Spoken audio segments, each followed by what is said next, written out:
मेरा बहुत प्यारा सज्जन मैं बुलाना चाहवागा, बहुत उम्दा कालम नगार, कहानीकार ते शायर जनाब जवेद पंछी जी नूं कि आवन ते अपना कलाम सुनावन। जनाब जवेद पंछी जी।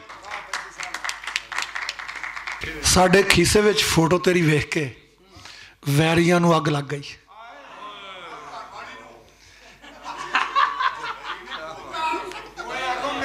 साडे खीसे विच फोटो तेरी वेख के वैरियां नूं अग लग गई। ते बज़मी साहब लगी हुई सी फोटो तेरी, लगी हुई सी फोटो तेरी नी वैरियां दी फेसबुक ते।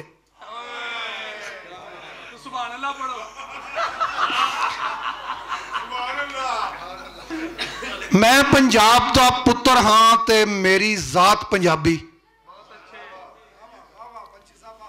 मैं पंजाब दा पुत्र हाँ ते मेरी जात पंजाबी।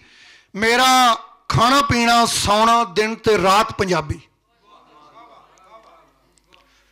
मैं पंजाब दा पुत्र हाँ ते मेरी जात पंजाबी। मेरा खाना पीना सौना दिन ते रात पंजाबी। और शेर सुनना के दुख हुंदा है उन्हां ते जो अपने बाबे छड्ड के। बज़मी साहब दुख हुंदा है उन्हां ते जो अपने बाबे छड्ड के पूजदे रहिंदे गैरां वाले लात मनात पंजाबी।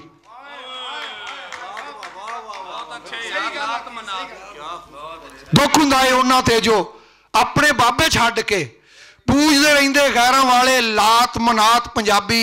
और शेरे के हैन बलोचिस्तानों अज तक लाशां परत के आईयां। हैन बलोचिस्तानों अज तक लाशां परत के आईयां। अपनी जान ते खून दे देंदे उत्थे दात पंजाबी। और मां बोली भी लाजमी होवे, पग भी उच्ची होवे। मां बोली भी लाजमी होवे, पग भी उच्ची होवे। अपने कीमती वेले दी जे देन खैरात पंजाबी।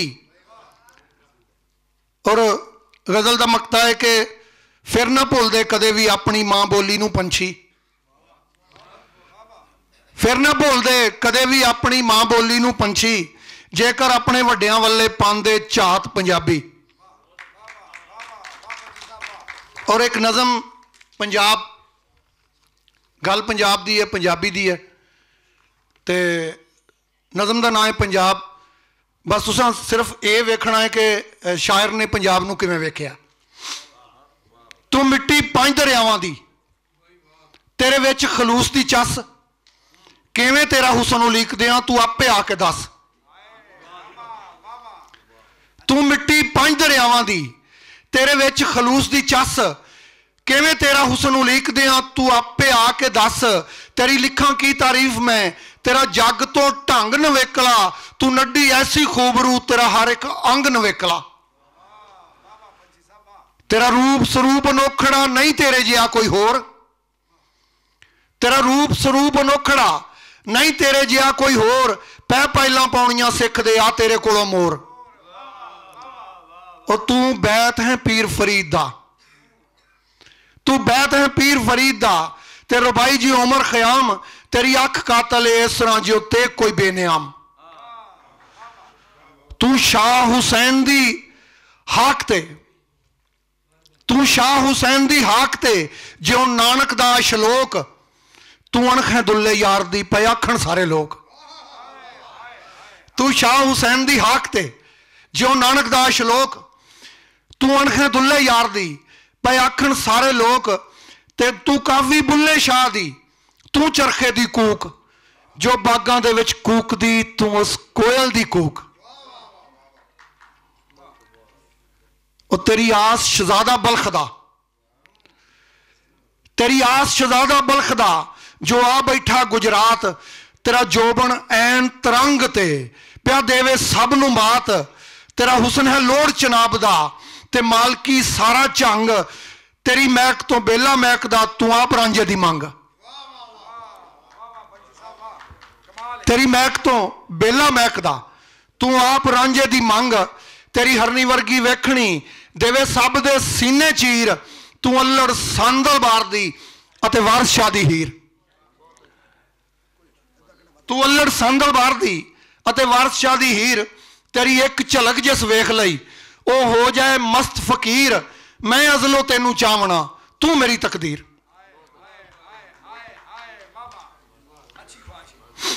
तू पीर फजल दी गजल है, तू पीर फजल दी गजल है ते सस्सी हाशम शाह मैं तेरे उत्तों वार दे हाँ ए जान जवानी सा।